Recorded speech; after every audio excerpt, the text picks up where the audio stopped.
3. Melakukan tindakan apapun yang berakibat terganggunya sistem elektronik dan atau mengakibatkan sistem elektronik menjadi tidak bekerja sebagaimana mestinya.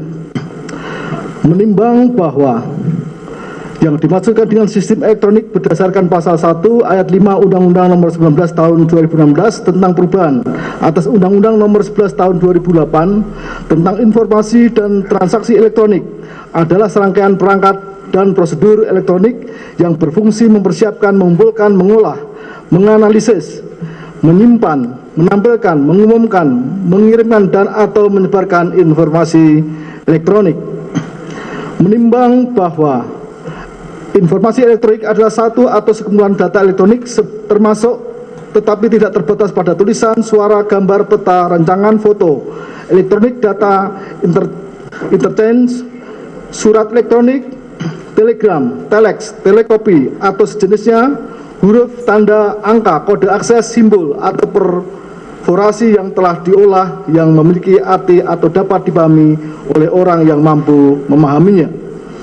Menimbang bahwa dalam mempertimbangkan unsur ini, maka majelis hakim mengambil alih pembuktian unsur dengan sengaja dan tanpa hak atau melawan hukum, serta menjadikannya sebagai bagian tidak terpisahkan pada waktu mempertimbangkan unsur ketiga ini. Menimbang bahwa tanggal 8 Juli malam, saksi Agus Nurpatria menerima barang bukti 2 pucuk senjata beserta amunisinya. Kemudian tanggal 8 pagi, menerima baju dari saksi Susanto. Selanjutnya tanggal 9 menyerahkan barang bukti itu kecuali senjata yang belum diserahkan karena akan dilakukan pengecekan terlebih dulu oleh saksi Hendra Kurniawan. Kebagian perencanaan administrasi di Propam terkait keabsahan senjata tersebut. Kemudian siang sekitar jam 13 saksi Hendra Kurniawan memanggil saksi untuk ke TKP dan setelah melihat TKP datang penyidik Jakarta Selatan bersama saksi Richard Eliezer, Budiang Lumiu, saksi Riki Rizalbowo, saksi Kuat Ma'ruf, dan mereka melakukan prarekonstruksi dan pada saat itu tidak boleh ada yang masuk dan di luar semua. Sekitar jam 14 sampai sekitar 15 sore, saksi Irfan telepon dan menyampaikan dan mengaku sebagai anggota saksi Arif Cahya bahwa di seputaran TKP ada sekitar 20 CCTV dan menyuruh saksi Irfan bertemu saksi di lapangan basket. Lalu saksi melapor pada saksi Hendra Kurniawan bahwa anak buah Arif Cahya sudah telepon melaporkan ada sekitar 20 CCTV dan perintahnya yang penting-penting saja diambil, jangan semuanya. Lalu saksi bertemu dengan saksi Irfan di lapangan basket dan menanyakan di VR sudah dicek belum, dan dia bilang sudah. Lalu saksi menunjukkan 2 CCTV yang di gapura lapangan basket dan yang di rumah Kasat Reskrim. Waktu itu saksi tidak memperhatikan CCTV di Duren 346 karena pada saat masuk ke TKP saksi hanya mau sebentar saja dan tidak mendapatkan laporan. Menimbang bahwa saksi Agus Nurpatria menambahkan waktu saksi Agus Nurpatria menambahkan laporan dari saksi Irfan ada sekitar 20 CCTV. Lalu saksi laporkan kepada saksi Hendra Kurniawan. Kemudian saksi Hendra Kurniawan menyampaikan jangan semuanya, yang penting-penting saja, karena malamnya saksi sudah tahu awalnya ceritanya dari kata saksi Richard Eliezer, Budiang Lumiu, dan saksi Riki Rizalbowo bahwa mereka datang lewat garasi samping. Makanya saksi tunjukkan CCTV yang mengarah ke garasi itu saja yang diambil. Melakukan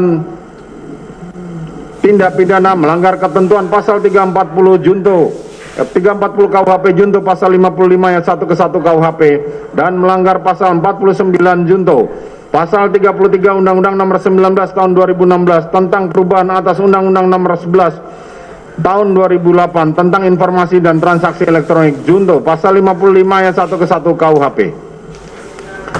Menimbang bahwa selama di persidangan berlangsung tidak terdapat alasan pemaaf maupun alasan pembenar pada diri terdakwa yang dapat menghapus pertanggungjawaban pidana atas perbuatan yang dilakukannya, maka berdasarkan pasal 193 ayat 1 KUHP, terdakwa haruslah dijatuhi pidana. Menimbang bahwa sebelum majelis hakim menjatuhkan pidana terhadap terdakwa perlu dipertimbangkan hal-hal yang memberatkan maupun yang meringankan. Hal yang memberatkan perbuatan terdakwa dilakukan terhadap ajudan sendiri yang telah mengabdi kepadanya kurang lebih selama 3 tahun. Perbuatan terdakwa telah mengakibatkan duka yang mendalam bagi keluarga Nofriansah Yosua Huta Barat. Akibat perbuatan terdakwa menimbulkan keresahan dan kegaduhan yang meluas di masyarakat. Perbuatan terdakwa tidak sepantasnya dilakukan dalam kedudukannya sebagai aparat penegak hukum dan pejabat utama Polri, yaitu Kadif Propam Polri. Perbuatan terdakwa telah mencoreng institusi Polri di mata masyarakat Indonesia dan dunia internasional. Perbuatan terdakwa telah menyebabkan banyaknya anggota Polri lainnya yang turut terlibat. Terdakwa berbelit-belit memberikan keterangan di persidangan dan tidak mengakui perbuatannya. Hal yang meringankan, tidak ditemukan adanya hal yang meringankan dalam hal ini. Menimbang bahwa karena dalam perkara ini terdakwa telah menjalani masa penahanannya, maka lamanya masa penahanan haruslah dikurangkan seluruhnya dari pidana yang dijatuhkan. Menimbang bahwa oleh karena terdakwa telah ditahan dan tidak terdapat cukup alasan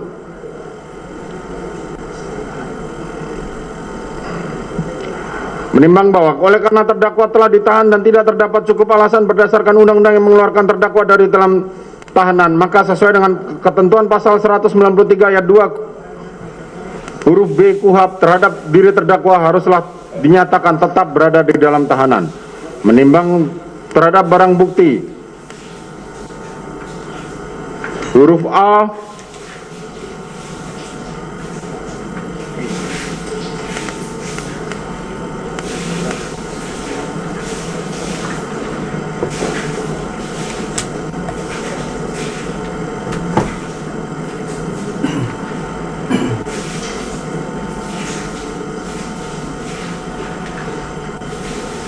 dari angka 1 sampai dengan angka terakhir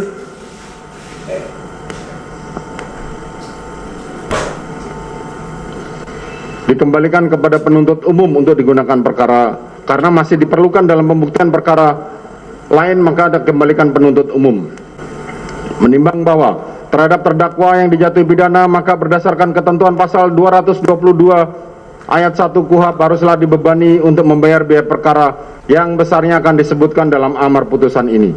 Mengingat pasal 340 KUHP junto pasal 55 ayat 1 ke 1 KUHP dan pasal 49 junto pasal 33 Undang-Undang Nomor 19 Tahun 2016 tentang perubahan atas Undang-Undang Nomor 11 Tahun 2008 tentang informasi dan transaksi elektronik junto pasal 55 ayat 1 ke 1 KUHP, Undang-Undang Nomor 8 Tahun 1981 tentang Kitab Undang-Undang Hukum Acara Pidana atau KUHP serta peraturan hukum lain yang bersangkutan.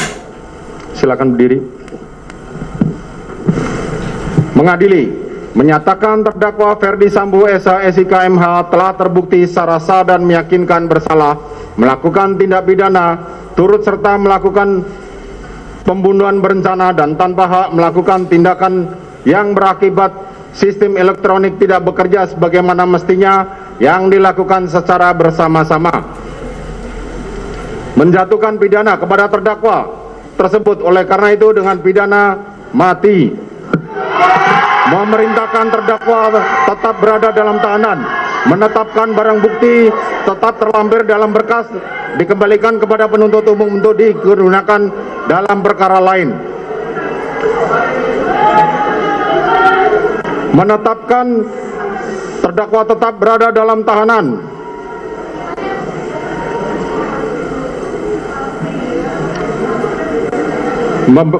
demikian membebani pula terdakwa untuk membebani biaya negara dibebankan kepada biaya perkara dibebankan kepada negara. Demikianlah diputuskan dalam rapat permusyawaratan.